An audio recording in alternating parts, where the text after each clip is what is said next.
Imagine a museum display, a Viking sword, unearthed after 1,000 years, its blade still sharp, its surface marked by a noble patina, not rust. This ancient weapon, forged in fire, has outlasted empires and centuries, a testament to its maker's skill. Now, picture a modern garden shed, a spade, just a few years old, already surrendering to rust, its surface flaking and weak. How can a medieval sword endure for centuries while a modern tool decays in a single winter? We live in an age of advanced materials and mass production, yet our tools often fail the test of time. The answer isn't lost magic, it's in the earth, the chemistry, and the care of the past. Medieval blacksmiths understood their materials intimately, crafting for longevity, not just convenience. Their creations were made to last, born from necessity and deep knowledge. In contrast, modern tools are products of speed and cost, where durability is often sacrificed. The enduring sword and the fleeting spade symbolize two philosophies, one of stewardship, the other of disposability. The secret to their difference? The lost art of rust-proofing. To understand, we must look back, beyond technology, to the wisdom of the forge. Let's uncover how ancient craftsmanship created objects that could defy time itself. The answer lies in chemistry, tradition, and a forgotten culture of care. The story begins in a peat bog, where medieval blacksmiths gathered bog iron, rich in minerals, especially phosphorus. Unlike modern mining, this ore was impure, mixed with clay, sand, and unique elements from the bog. Phosphorus, now seen as a contaminant, was a secret ingredient for resilience. In a simple clay furnace, the iron never fully melted, forming a spongy bloom laced with slag.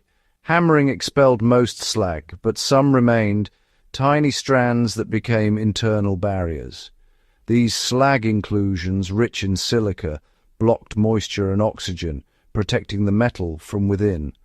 Phosphorus in the iron formed a stable, dark patina, an iron phosphate layer that resisted corrosion.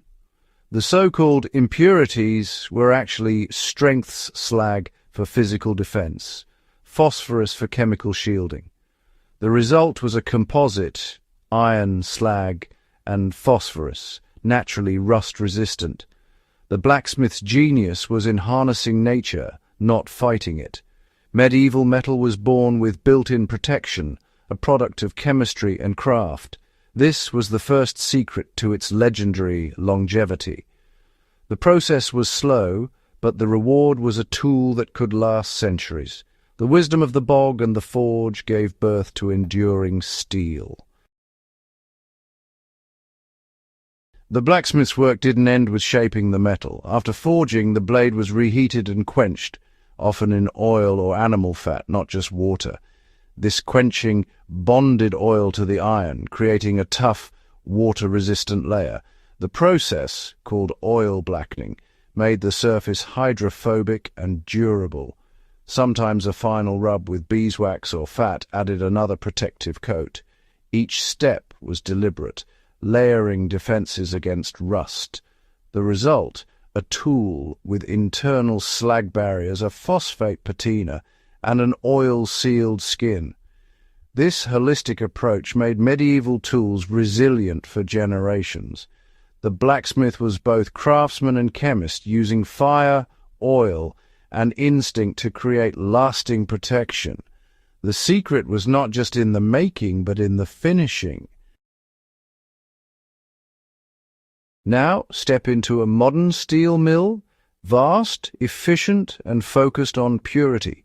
Modern steel is refined to remove all impurities, especially phosphorus and slag.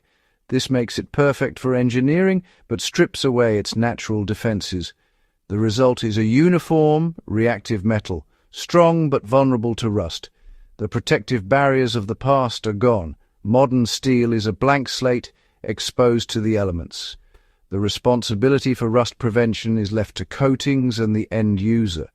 Unlike the medieval sword, modern tools are born unprotected. The quest for purity has made steel predictable but also fragile. It's a paradox. In making steel stronger, we've made it more susceptible to decay. The difference is not just in the metal, but in the philosophy of making. Modern steel is efficient, but it's not built to endure without help.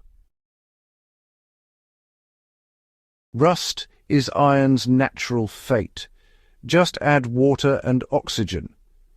Modern steel, stripped of protective layers, rusts quickly. Its purity allows corrosion to spread unchecked, especially if coatings are scratched. Mass production introduces stresses. Welds and bends become weak points for rust. A single chip in paint can unleash a cascade of decay. In contrast, the medieval patina is stable, forming a good rust that blocks further corrosion. Modern steel lacks this shield, always at risk unless constantly maintained. The battle is relentless, and modern tools are often unarmored. The lesson purity and speed come at the cost of resilience. Without natural defenses, modern metal is always fighting a losing battle.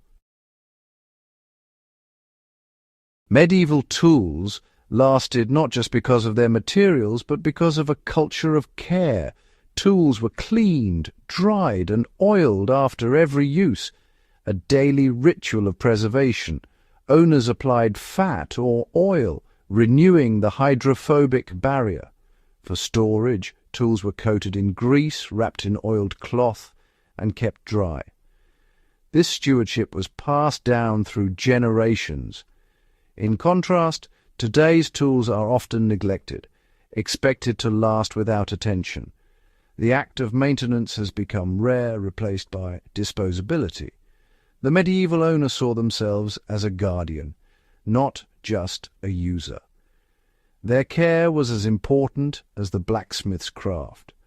Longevity was a partnership between maker and keeper. The chain of care was as vital as the chain of steel. We can revive this ancient wisdom to protect our own tools. First, always clean tools after use. Remove dirt and dry thoroughly.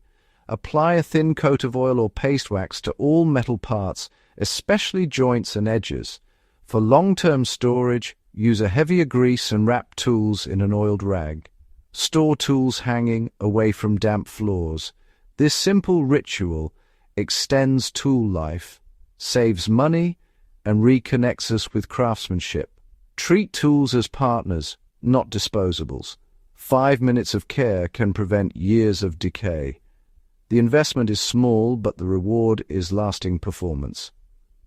Maintenance is a lost art worth reclaiming. By caring for our tools, we honor both tradition and practicality. The wisdom of the past is still within reach. The tale of the enduring blade and the rusting spade is more than metallurgy. It's a lesson for our times. True resilience comes from understanding materials and practicing care, not just from new technology. The medieval partnership of maker and keeper defied time. Modern convenience has cost us the satisfaction of stewardship. Making is only half the story. Maintenance is the other half. By adopting ancient practices, we resist throwaway culture and rediscover value. A well-cared-for tool outlasts a dozen neglected ones. The Viking sword's secret is not just in its forging, but in centuries of care. Let's see our world as a legacy to be preserved, not just consumed. Survival depends not just on what we have, but on how well we care for it.